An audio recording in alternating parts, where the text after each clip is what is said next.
Hi guys, welcome to today's session. And today we are going to discuss about the Paris Agreement. This is a very famous agreement with regard to climate changing happenings around the world. And in this session, we'll first see an overview about Paris Agreement. Then we'll discuss about Paris Agreement versus Kyoto Protocol. And then we'll discuss what are the nationally determined contributions under Paris Agreement, and then we'll discuss a few criticisms about Paris Agreement. So that's how I plan this lesson. Let's now start. In short, Paris Agreement is an international agreement to combat climate change, and from November 30th to 11 December 2015, the governments of 195 nations gathered in Paris and discussed a possible new global agreement on climate change, which is aimed at reducing global greenhouse gas emissions and thus reduce the threat of dangerous climate change. So that is Paris Agreement, and the very aim of Paris Agreement is, as countries around the world recognize that climate change is a reality, they came together to sign a historic deal to combat climate change.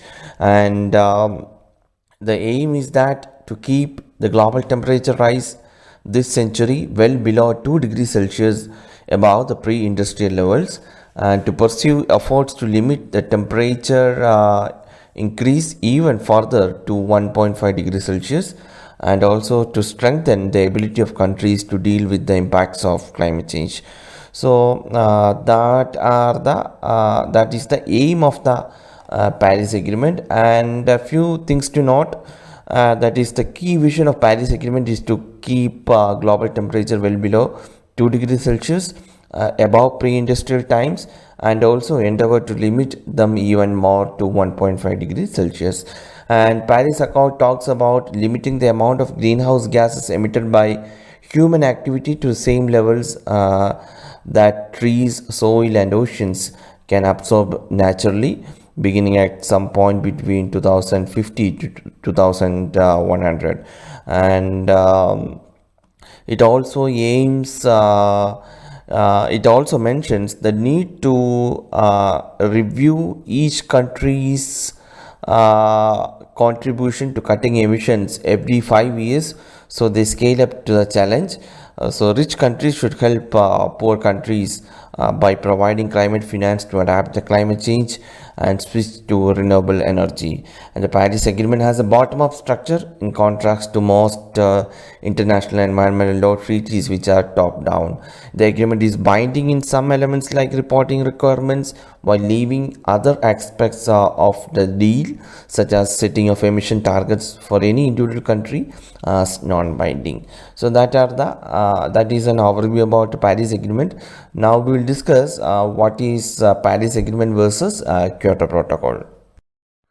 Paris Agreement is the world's first comprehensive climate agreement. Although developed and developing countries were parties to Kyoto Protocol, developing countries were not mandated to reduce their emissions.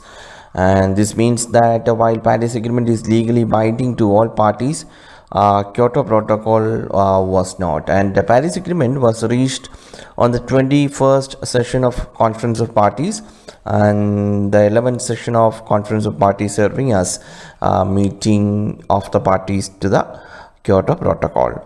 So that is the basic difference between Paris Agreement and Kyoto Protocol. Now we will see there is some national determined contributions under the Paris Agreement. We'll see what are those. So guys, the national determined contributions are national pledges by countries to cut emissions, and that is voluntary also. And the Paris Agreement requires all parties to put forward their best efforts through nationally determined contributions and to strengthen these efforts in the years ahead. And this includes requirements that all parties report regularly on their emissions and on their implementation efforts. And there will be also a global stock take every 5 years to assess the collective process towards achieving the purpose of agreement and to inform further individual actions by the parties. And India's intended national determined contributions are which include a reduction in the emissions intensity of its GDP by 33 to 35% by 2030 from 2005 level. And India has also pledged to create an additional carbon sink of 2.5 to 3 billion tons of carbon dioxide equivalent through additional forest and tree cover by 2030. And India will anchor a global solar alliance and INSP, that is International Agency for Solar Policy and Application, of all countries located between Tropic of Cancer and Tropic of Capricorn. So that are India's INDC, that is intended national determined contribution, and we are working towards that for the achievement of our INDC. So that is it, and now we'll see the criticisms about the Paris Agreement. So according to a study published in Nature Journal on June 2016, current country pledges are too low to lead a temperature rise below the Paris Agreement temperature limit of well below 2 degrees Celsius. Even a UNFCCC report had observed that even if all the pledges made by 197 countries that are signatory to the Paris Pact were fulfilled, it would be insufficient to meet the conservative goal of keeping global temperature rise within the 2 degrees Celsius threshold.